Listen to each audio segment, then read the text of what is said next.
Israel के हमले में राफा में 45 लोगों की मौत हो गई, लेकिन इस मुद्दे पर अमेरिका का अब दोगलापन देखने को मिल रहा है। जहां एक और सोशल मीडिया पर all eyes on Rafah trend कर रहा है, अमेरिका और फ्रांस में लोग सड़कों पर उतरकर इजराइल के खिलाफ प्रदर्शन कर रहे हैं। वहीं खुद अमेरिका ने इजराइल के इस कदम की निंदा भी की, लेकिन जब उससे यह सवाल पूछा गया कि क्या वो इजराइल को भेजे जाने वाली मदद को रोक देंगे, इस पर अमेरिका ने जो जवाब दिया उसकी किसी को भी उम्मीद नहीं थी।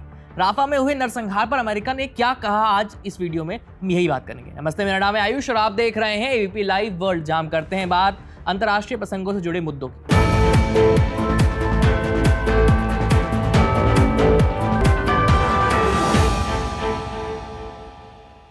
दरअसल अमेरिका ने बुधवार 29 मई को यह मानने से इनकार कर दिया कि इजरायली सेना ने राफा को कब्जे में लेने के लिए बड़े स्तर पर ऑपरेशन लॉन्च किया है। बीबीसी के मुताबिक व्हाइट हाउस के प्रवक्ता जॉन किर्बी ने कहा है कि अमेरिका को नहीं लगता कि इजरायल ने पूरे राफा पर कब्जा कर लिया है, जबकि असलियत तो यह है कि इजरायली सेना 7 मई को टैंकों के साथ राफा में कब्जे के इरादे से घुस गई थी। अब इजरायल के सैनिक राफा के बीचों बीच मौजूद अल अवादा इलाके में पहुंच चुके हैं। यही नहीं, इजरायल का यह भी दावा है कि उसने मिस्र के बॉर्डर के पास वाले गाजा पट्टी के हिस्से पर कब्जा भी कर लिया है।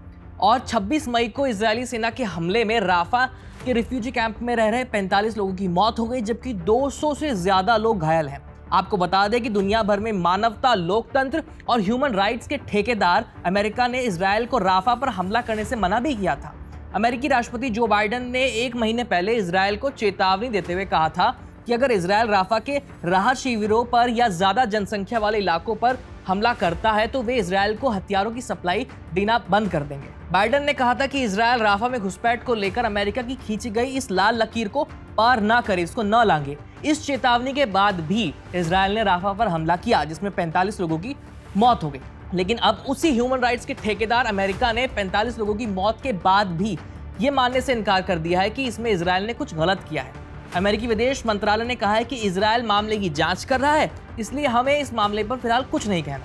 वहीं जब व्हाइट हाउस से यह सवाल किया गया कि क्या इजरायल ने राफा में हमला करके अमेरिका की खींची गई जो रेड लाइन है, जिसको क्रॉस करने से मना किया था, क्या उस स्टेटमेंट का उल्लंघन किया है, तो इसका जवाब देते हुए व्हाइट हाउस के प्रवक्ता जॉन किर्बी ने साफ तौर पर कह दिया कि अमेरिका को ऐसा नहीं लगता कि इजरायल ने कुछ गलत किया है। किर्बी ने कहा कि हमने अब तक इजरायली सेना को राफा में तबाही मचाते हुए नहीं देखा। हमने नहीं देखा कि इजरायली सेना की बड़ी बड़ी टुकड़ियां राफा में घुस रही हैं और इस वजह से हम इजरायल को हथियारों की सप्लाई बंद नहीं करेंगे। यानी 45 निर्दोष लोगों की हत्या के बावजूद भी अमेरिका इसे तबाही नहीं मानता है। खैर, इस खबर में इतना ही। मेरा नाम है आयुष, देखते रहिए एबीपी लाइव। धन्यवाद।